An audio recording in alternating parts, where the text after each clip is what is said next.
Hi, welcome back to my channel.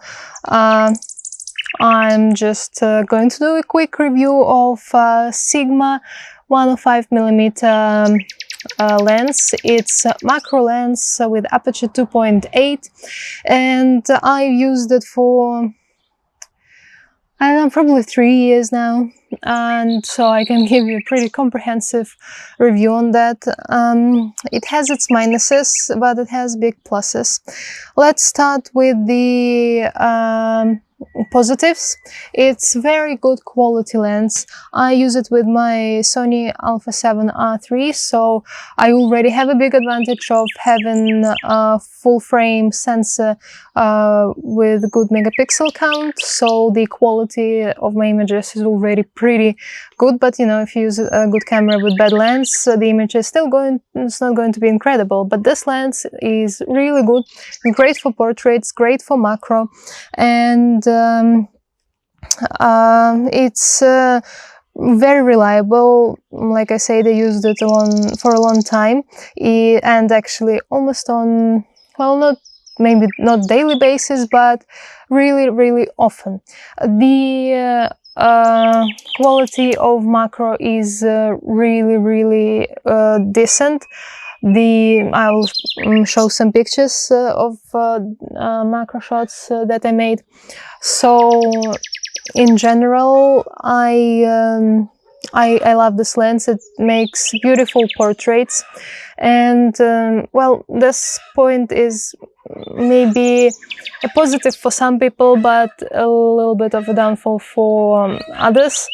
The background blur is quite intense, even, well, on higher apertures, high aperture number, it's not as noticeable, but once you want to open it a little bit, you can see the blur more, and some people like this effect, but I'm not always sure about it.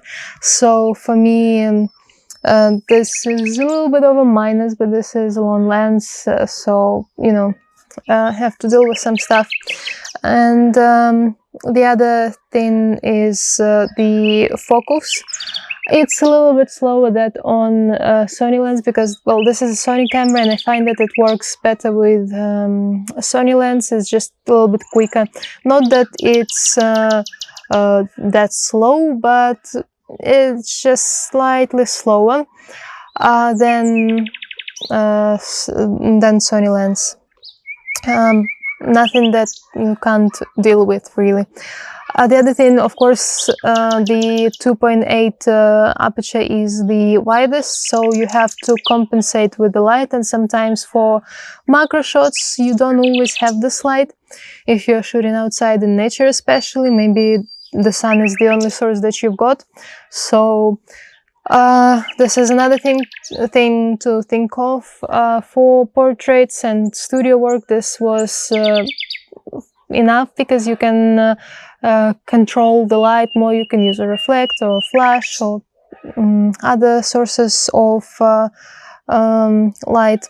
So yeah, but if you don't really have control of the light, aperture 2.8 might not be enough, but depends what you shoot most of the time. And of course, just more like practical thing, it has the switch from autofocus to manual right on the lens, which I find quite useful. You don't have to get distracted by the menus and stuff like this when you're shooting. You can just do it straight away. And it has a focusing button, then the full focus distance, 0.5 meters to infinity, and sorry, I'm not very good with numbers, so 295 millimeters, I believe, to 0.5 meters. Like I said, I'm not good with numbers. It's just when you shoot very close, the macro shots, this is the mode for you. And the lens size, as you can see, it's I wouldn't say it's very big, but it's decent. It's bigger than some lens, and it's a little bit heavy. but probably if you are a man or if you are a stronger woman than me, I don't have much muscle, it's not going to be noticeable for you. In general, this lens is really good. The main advantage is the quality, it's incredible, and it's pretty robust. I've used it for a long time, so I can highly recommend this.